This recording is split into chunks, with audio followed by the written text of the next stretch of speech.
Can you imagine how scary it is to feel that your insides are falling out, or to feel that there's a ball hanging in between your legs? And it doesn't matter how young or old you are.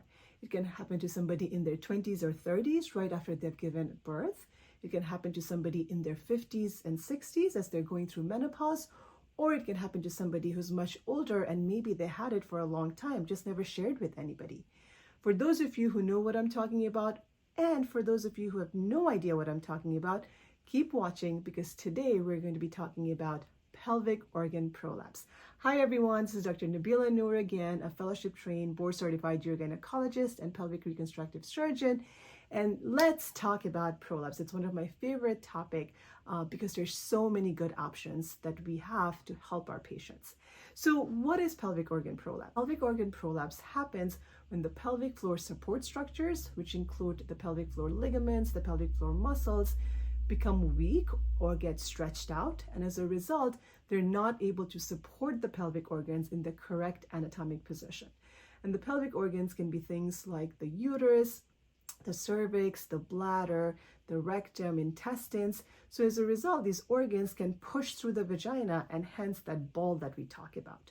Believe it or not, it is more common than you think.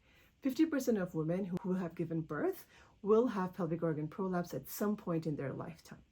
There are many risk factors as to why this happens, but some of the most common risk factors can be things like pregnancy, childbirth, menopause, age, obesity, people with chronic constipation, chronic cough, genetics, somebody who may have had prior surgeries such as hysterectomy or other pelvic floor surgeries. Any of those factors can make the symptoms of pelvic organ prolapse worse. It can be scary, especially if you're not expecting it or may not have an idea of what this is. But the good thing is you don't have to suffer alone, because there are lots of treatment options that we're going to be discussing today. With regards to treatment, there are non-surgical options, which we talk about as conservative options. And then, of course, there are more definitive surgical options as well. Non-surgical options, there are things like pelvic floor exercises or working with a pelvic floor physical therapist to work on strengthening your pelvic floor muscles. So pelvic floor exercises are a group of specialized exercises that's designed to help patients be able to strengthen those pelvic floor support structures so that the prolapse can improve, or the symptoms of prolapse can improve. A lot of the times, if patients are not comfortable doing these exercises by themselves, that's when we have them see a pelvic floor physical therapist that can guide you to learn these exercises correctly and do them in the right way so you can notice significant improvement. Working on weight reduction, working on addressing things like chronic constipation, chronic cough can also help improve symptoms. There's also something called a pessary, which is essentially a vaginal insert. It's made up of silicone. It looks like a little ring. They actually come in different shapes and sizes, but the most common one that we use looks like a little donut. And the idea is you insert it into the vagina, and all it's doing is just pushing the bulge away. So it doesn't take care of this prolapse, as in like anatomically doesn't fix it, but it can help reduce that symptom of that bulge and that heaviness that can help patients improve symptoms of prolapse. And of course, for those who want a little bit more definitive treatment, surgery is probably the best alternative. Now, with regards to surgeries, there are various ways we can do them. There are some surgeries we do abdominally, some surgeries we do vaginally. And when I say abdominally, most of us who are doing these surgeries in today's day and age, we do them using minimally invasive techniques. And what that means is, we make tiny incisions. Usually we put in a tiny camera. We can use the robot or straight stick laparoscopy to do these procedures. And that way patients can go home the same day. Their post-op recovery is very quick. Patients do amazingly well.